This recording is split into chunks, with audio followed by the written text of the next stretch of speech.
Facebook tarafından yapılan açıklamada Çinli siber casusların sahte Facebook hesapları ve web siteleri açarak Müslüman Uygurların bilgisayarlarına ve akıllı telefonlarına sızmaya çalıştıkları bildirildi. Şirket bu gelişmiş gizli operasyonların Uygur aktivistlerini, gazetecileri Türkiye, Kazakistan, ABD, Suriye, Avustralya, Kanada ve diğer ülkelerdeki bazı bireyleri hedef aldığını kaydetti. Açıklamaya göre bilgisayar casusları gazeteci ve aktivist gibi görünen kişiler adına sahte hesaplar, sahte web siteleri açarak ve telefon uygulamaları üreterek Uygur topluluğuna erişmeye çalıştı.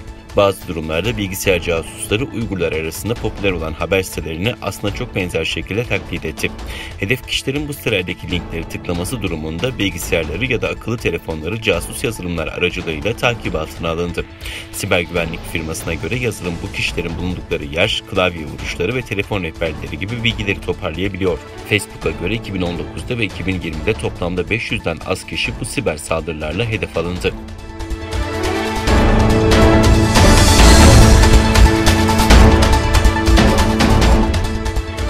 ABD Temsilciler Meclisi Başkanı Nancy Pelosi, ABD liderliğindeki Batı ülkelerinin Uygurlara baskı yapan Çinli yetkilileri cezalandırmasını değerlendirdi.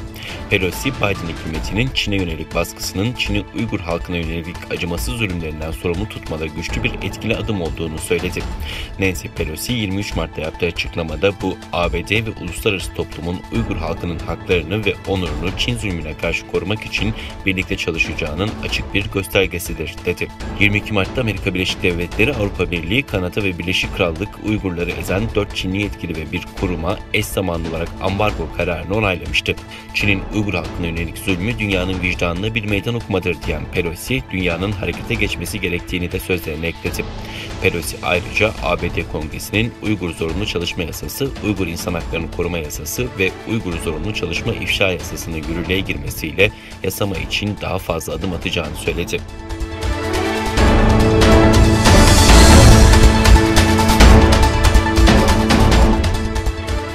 Çin, Washington'ın insan hakları ile ilgili yaptığı suçlamalara ABD'de yaşanan insan hakları ihlallerini toparladığı 28 sayfalık raporla cevap verdi. Washington'ın Pekin'e yönelttiği suçlamaların misillemesi niteliğindeki raporu Çin Devlet Konseyi Bilgi Ofisi tarafından kaleme alındı. Kurum salgının kontrolden çıkmasını, sivil itaatsizliği, etnik çatışmaları ve toplumsal bölünmeye örnek göstererek ABD'nin 2020'de kendi sorunlarıyla da yüz yüze geldiğini vurguladı.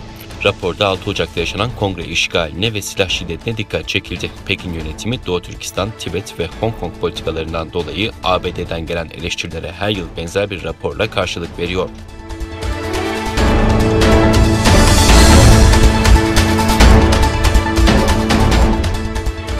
ABD Dışişleri Bakanı Antony Blinken, Belçika'nın başkenti Brüksel'de katıldığı NATO Dışişleri Bakanları toplantısında yaptığı konuşmada ABD Başkanı Joe Biden'ın ittifaka yaklaşmasını değerlendirdi.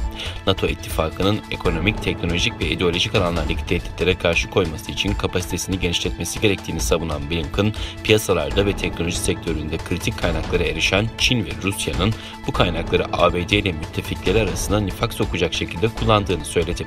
Konuşmasında Çin'le rekabet konusuna geniş yer veren Blinken, ABD müttefiklerin Çin konusunda ya biz ya onlar seçeneğine zorlamayacak. Çin'in uluslararası sistem kurallarının ve bizim müttefiklerimizle ortak değerlerimizin altına oymaya çalıştığı, kolektif güvenlik ve zenginliğimizi zorba davranışlarıyla tehdit ettiği konusunda şüphe yok. Ancak bu ülkelerin Çin'le çalışamayacağı anlamına gelmiyor, dedi.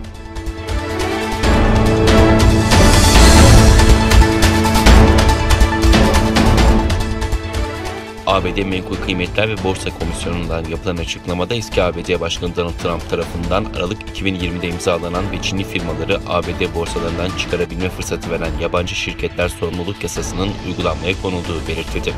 Söz konusu yasa yabancı şirketlerin ABD Kamu Muhasebecisi Gözetim Kurumu'nun denetimlerine ard arda 3 yıl uymamaları halinde Amerikan borsalarında listelenmesini engelliyor. Çinli şirketlere hedef aldığı belirtilen yasanın Alibaba, Baidu ve PetroChina gibi firmaları etkileyebileceği kaydediliyor. Ayrıca yasa, kamu şirketlerinin yabancı bir hükümetin kontrolünde olup olmadıklarını açıklamalarını da gerektiriyor.